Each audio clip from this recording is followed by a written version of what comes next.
Hello everybody, my name is CulBlu and I'm excited even though it don't seem like it. I'm just a little sleep deprived because I don't know why. I just keep continuously getting sleep deprived. But it's not, doesn't matter. That's not what this is about. This is about me on air, CulBlu on air, just going to talk about something that something awesome has happened, some awesome events that led up to this one awesome thing. Of course, as you guys know, if you guys follow the esports scenes or follow any sports scene in general, you do know that a big event has just passed by, and that's TI4, the International Four for Dota 2, which is was a gigantic event thanks to one, the community, and two, the company that was pushing everybody to contribute more money and contribute more rares and more of their dolans to help the prize pool become bigger and bigger and bigger. So it's a beautiful story. Some things have happened, and the main topic that I'll talk about at the very end is the ESPN thinking about taking more coverage within esports in general, trying to become more involved, and I think it's a super huge thing. I'm really excited for it, and I was going to give you guys a brief timeline as far as what I'm concerned, and then I'll give you guys some information as far as my personal opinion on the whole entire thing. So,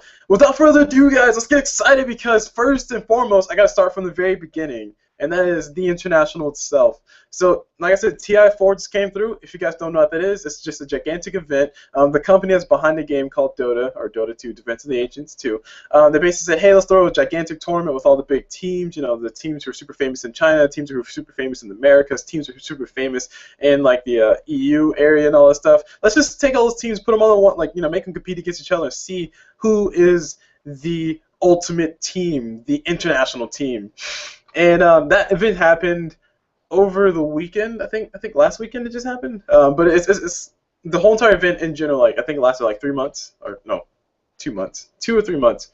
Can't tell exactly how long it lasted because I stopped paying attention after like the first group stage because it lasted for like freaking ever. I got to be completely honest. And I will admit, just so everybody know, I did not follow it very hard. I barely know what team won, and I'm trying to look it up so I can say that team won the international. But as far as everything else goes, long story short, big events going on by this company called Valve, and the whole goal is to just make a super exciting event, something super fun for everybody to entertain themselves with, watch, and also for the community to be involved with.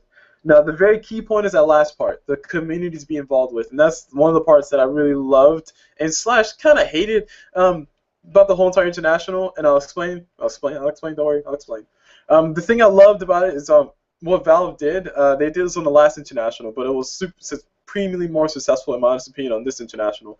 Was they had this thing called a compendium, and last year was kind of like experiments. It's kind of like stretch goals for like a Indiegogo fundraiser or a GoFundMe fundraiser or anything like that. But it's based. What's the other one?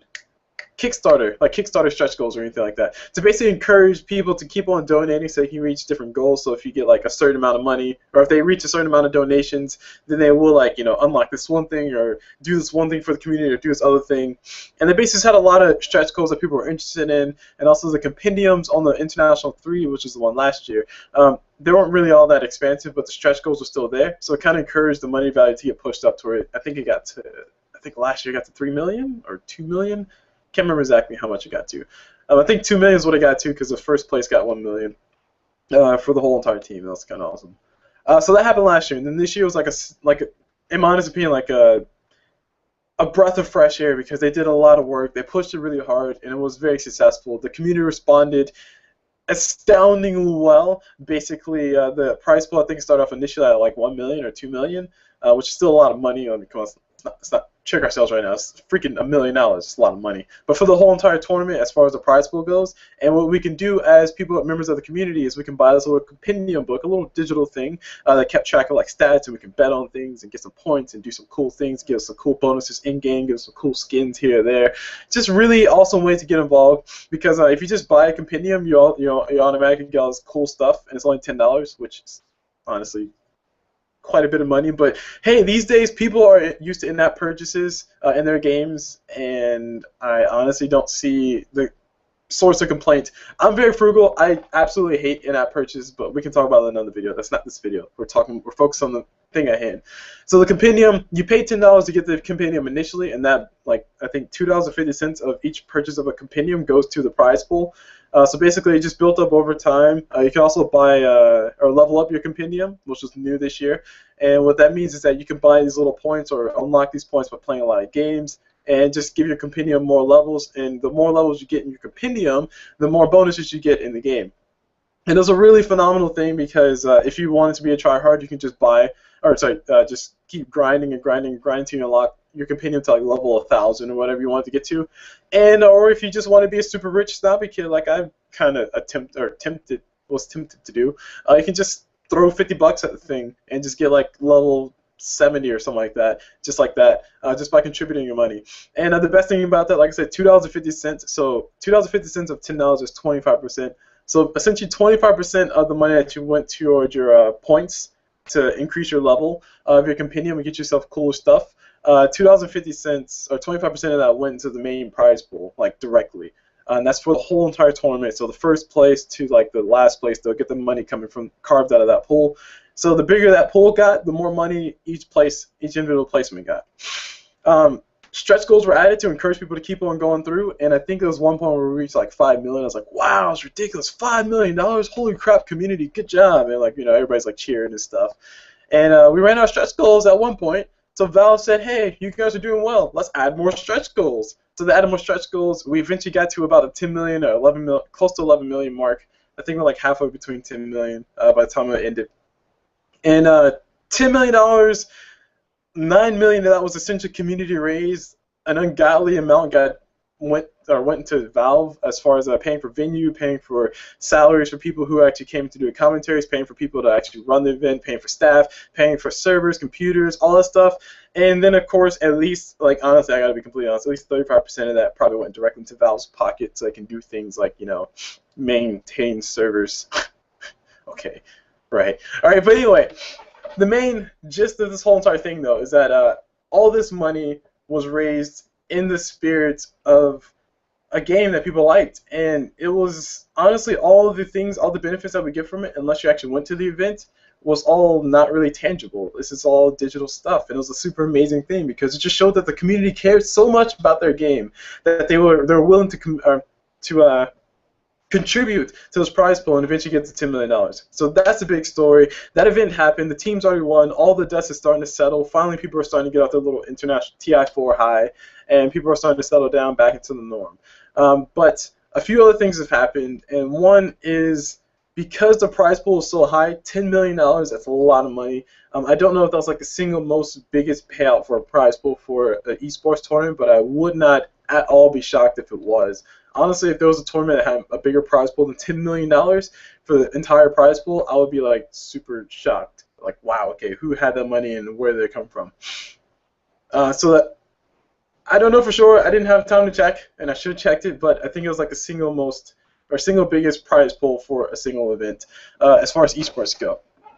So that's really awesome. That was really cool. And the reason why this is a significant thing is because esports in general have matured quite a bit, and it's, from my perspective, from a lot of people's perspective, they'll say esports is becoming a thing because people are starting to enjoy sport, or and finally figure out the computer games are not just little things where you sit in a dark little corner with your nerdy little glasses and drink Red Bull all night and stay up 24/7 and then die because you didn't use the bathroom or something like that. People are starting to finally get out of that stereotype and starting to realize that games are just a fun thing to do. It's just a nice little casual pastime. Somebody who spends a lot of time playing golf could probably get just as much enjoyment playing golf on their 360 or Xbox One. My apologies, right? I got to update my consoles now.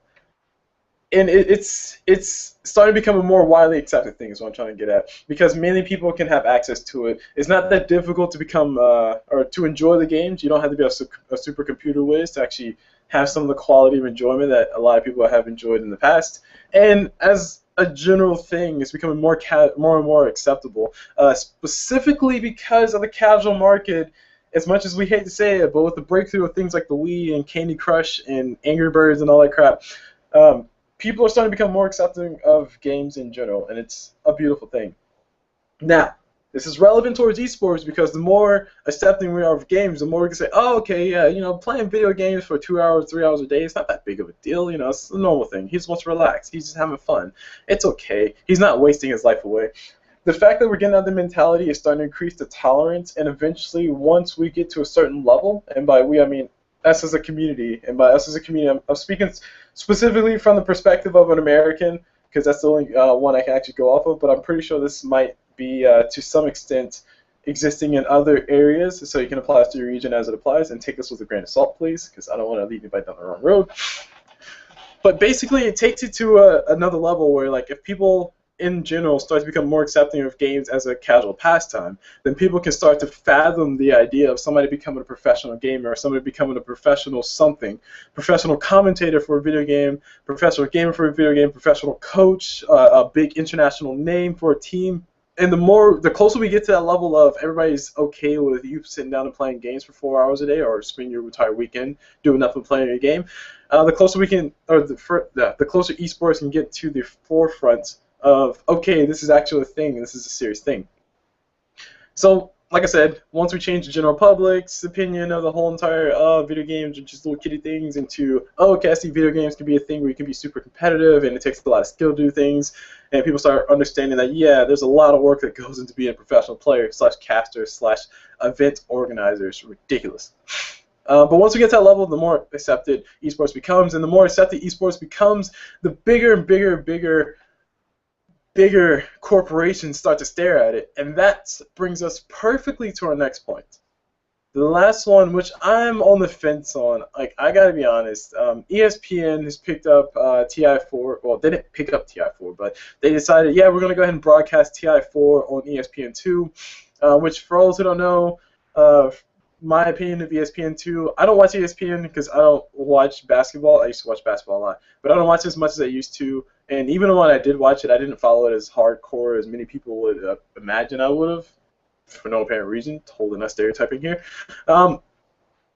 But my understanding is ESPN2 is kind of where you put, like, the B games, like the Super Premier, like, the pro team versus the other pro team, the Lakers versus the Spurs. You put that stuff on ESPN1, and then you put the B teams, like that team from Colorado, and then that 1-2A team from China. They play against each other on ESPN2 or ESPN Classic if it comes that big of a deal. But my main feeling on ESPN2 is people don't really watch ESPN2 as much as ESPN1.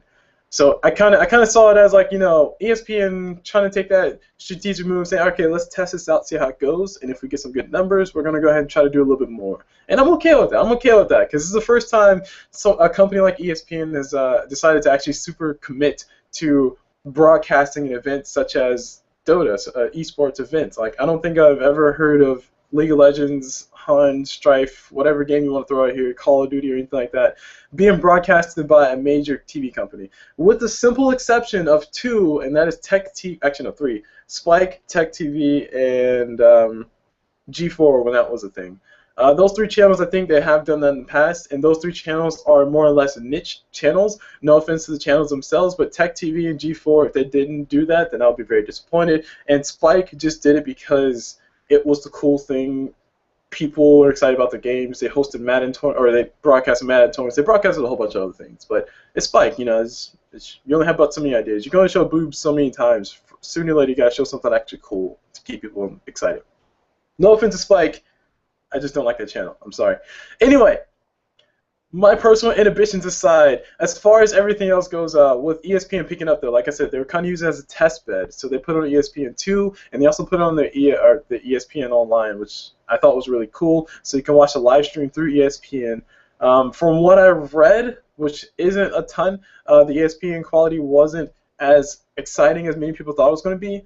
But quite honestly, I think I read a few comments as well that said it was kind of like a last-minute thing for ESPN anyway. So the fact that, one, they did it, and two, it turned out well enough to where they got enough viewers to where ESPN themselves were happy with the numbers, tells me that, things were a lot better than what they could have been. It could have been some crappy stuff if ESPN said, oh, nobody watched it, and nobody could have watched it because ESPN didn't put enough time into it. But it turns out, ESPN put just enough time into it to where people could say, oh, I'm going to watch it on TV instead of watching on my computer, so I can watch it with my family over here instead of sitting in front of my monitors over here and stare at the screen. It's, a little bit more relaxing. My couch is more relaxing than my chair that I'm sitting in right now, even though I sit in my chair like 90% of my day.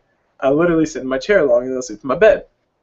Okay, enough about me. More about ESPN. like I said, this is a great move. I like the fact that they tested it out, and the fact that they're excited about the numbers means a ton moving forward. First of all, ESPN is, for lack of a better word, trying to look for words that I currently have a lack of. So, for lack of a word, ESPN is essentially the group that I look at as we cater to the jocks. Like, let's go ahead and put high school stereotypes in here because it's the best way I can explain it.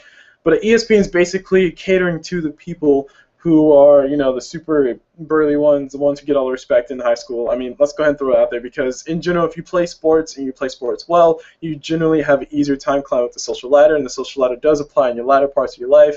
Even though once we start getting to the parts where education means a lot more, the stereotype still exists, and therefore the mentality still gets perpetuated through societies. And once again, I'm speaking from the perspective of an American in American society. It may not apply specifically to your society, but there's a high chance it does, just maybe not in basketball or American football, maybe in football, international football, and like, I don't know, rugby or something like that, or polo, water polo, I don't know. So the basic point I'm trying to get at is that ESPN essentially caters to a bigger dynamic that Dota currently, or esports in general, currently may have not fully grasped. I'm not saying that people who love football, love their basketball, love their soccer, love their hockey, whoever, or who's just like super hardcore jocks or just spends 3,000 hours in the weight room, don't enjoy their games as well, or maybe they're super enthusiastic about Dota as well. The main thing I'm trying to get at is that there's a gigantic chunk of audience that Dota or esports in general generally didn't attract because nobody thinks that it's something that'll be for them. Case in point, it's going to be a slight tangent, and by slight tangent I mean major tangent, so it's almost like a slight scant line. No, secant line. My bad. No, I need something more dramatic. This is going to be a slight perpendicular from the main topic. So, slight perpendicular. Not a full perpendicular, but a slight one because, we're going slightly all the way down that line completely orthogonal to our plane. Anyway, to focus CulBlu on the perpendicular. This is going to be a big deal mainly because, like I said, it's an audience that people may have not reached out to. Case in point, my mom, I love my mom to death, and she knows I love her. So, hi, Mom, love you. But she wasn't super huge into video games. I honestly don't think she still is super huge into video games. But being the fact that she's in a house full of, at one point full of my brother, me, and my stepfather, and we all play games to a certain extent. I play more extremely than my brother did. My brother plays a little bit more than my stepfather did. My stepfather plays them a lot more than my mom did. She was kind of the one who's like, you play games all the time. Why are you playing games? I'm trying to watch TV. No offense, Mom. I love you. Sorry, Mom. But that's her main thing. Like she didn't really have much of a taste or didn't really see the desire to sit in front of a screen and just hit buttons and do things on this game because it seems really simple and trivial and stupid to her. But now, fast forward to today, oh my gosh, I'm really not sure if I want to admit this, but my mom, she loves the crap out of Candy Crush. She has a tablet, and legit, I will kid you not, I will be walking downstairs at 9 o'clock at night. My stepfather's on the couch, knocked out, asleep. My mom's over there playing her game, playing Candy Crush, doing little sounds, sounds going like, excellent, yeah, woo, yeah. And she's like, oh man, I got special candy, yeah. And she's in there enjoying herself. The main thing is not that I hate Candy Crush, and I think Candy Crush should go burn in a corner. Stupid game. Freaking in-app purchases. Oh my god, it's spoiling all of us. And Dota is technically free to play and has in-app purchases. Ugh. It feels disgusting. But that's not my point. My point is that my mom was generally a person who may have not been attracted to that realm of playing video games or gaming, if you want to use that term. But with a game like Candy Crush, something that she sees as something that challenges her mind, puzzle game, and she can sit down and play for hours, or she can sit down and play for a few minutes and have the same enjoyment. It catered to her thing of, okay, I just want to sit down and play something real quick, see how this goes, and if I do good, then I'm satisfied. Once I run out of energy, I'm good. Whereas if we just try to throw my mom into something like Ridge Racer, or try to throw her something like 2K Baseball, or try to throw her something like Halo or Dota, or insert game name here, she'll probably look at it and say, this is too complicated. I'm going to go over here, and you guys hurry the crap up because I want to watch some TV. So basically, it's a thing of easing them into the realm. And the reason why I'm using my mom as an example is because of the gaming situation. I can explain a story very well. Moving back on, backing up a little bit and going back counter perpendicular, straight down that line. The reason why I'm bringing this up is because it acts as a really relevant analogy as to what ESPN is doing. So ESPN has a gigantic audience of sports fans. People love sports. Sports is a generally accepted thing within everybody's community in general.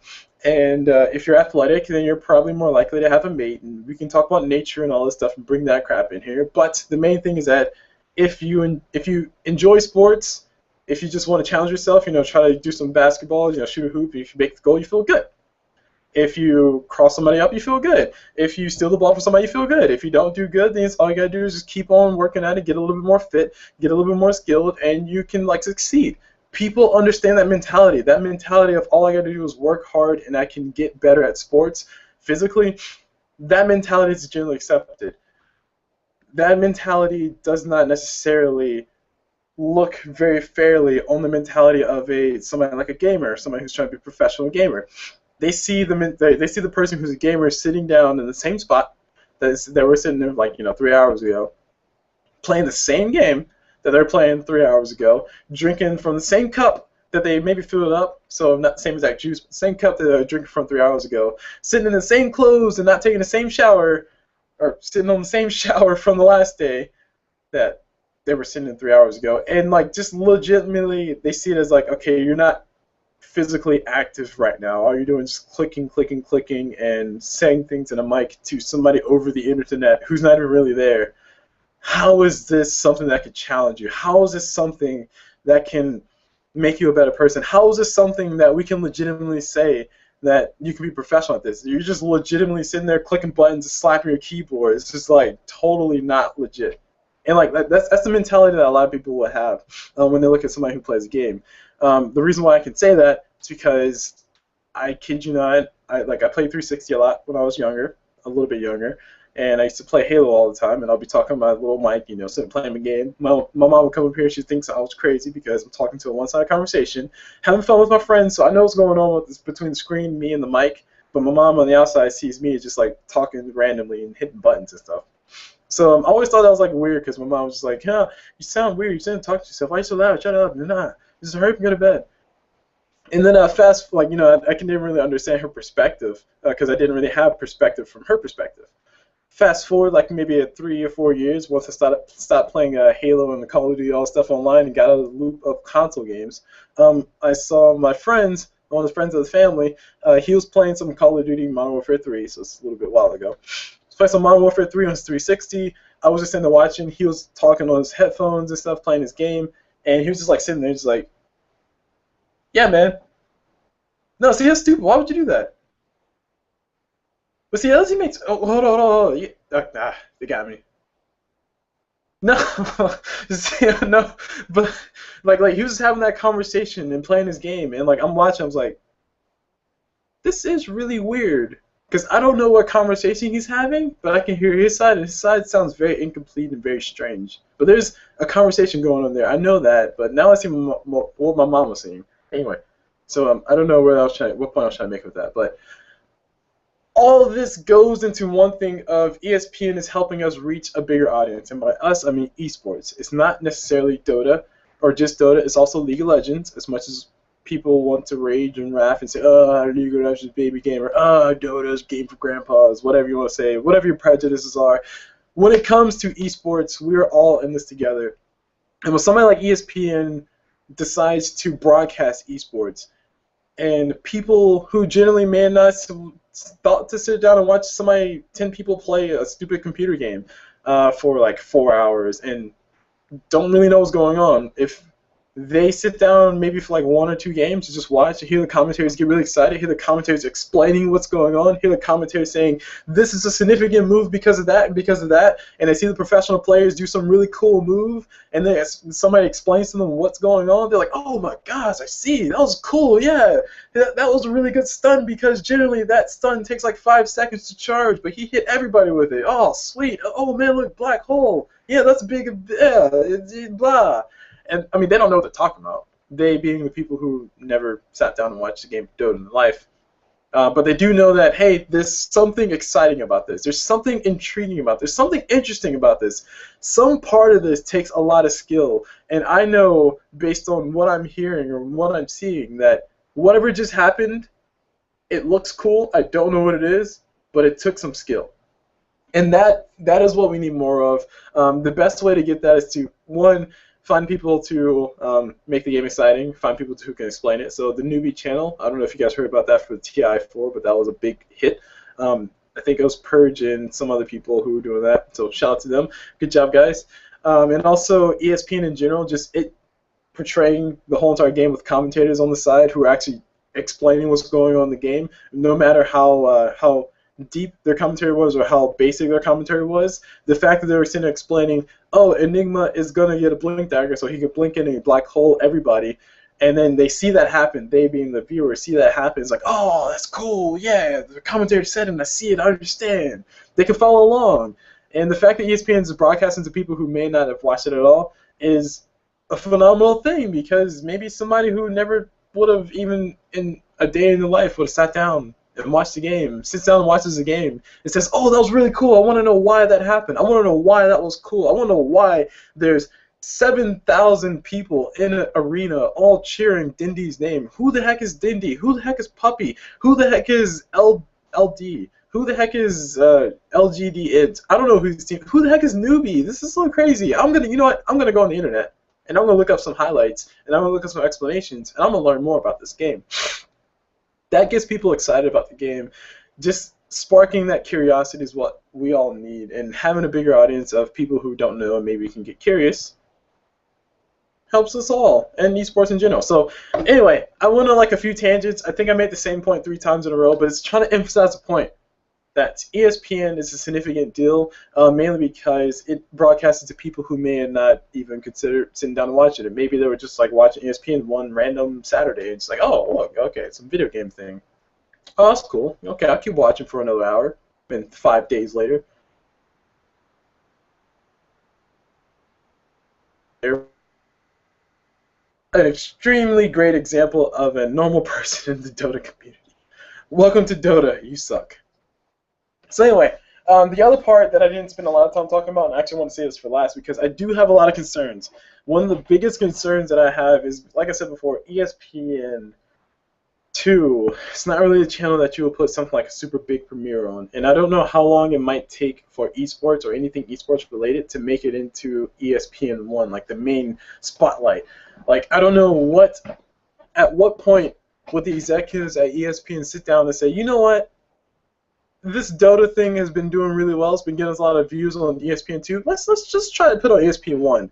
And like the thing I gotta admit, I am like godly afraid of is seeing Dota or any other esports game get put on ESPN 1, like the main channel, and then seeing like a significant backlash because the specific moment that ESPN, the executives at ESPN see, like they put like $3 million into the production of some Dota or League of Legends, they put both of them on at the same time. Like they blocked out 2 hours for League of Legends play, then Dota, in like 5 days in a row.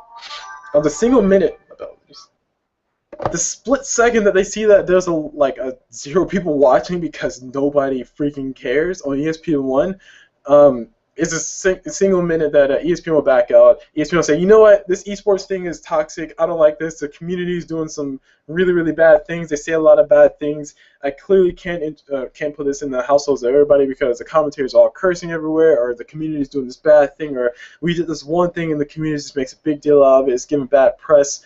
We need to back out. This is not a worthwhile investment. We're going to lose a lot of money with this. We're going to see you later.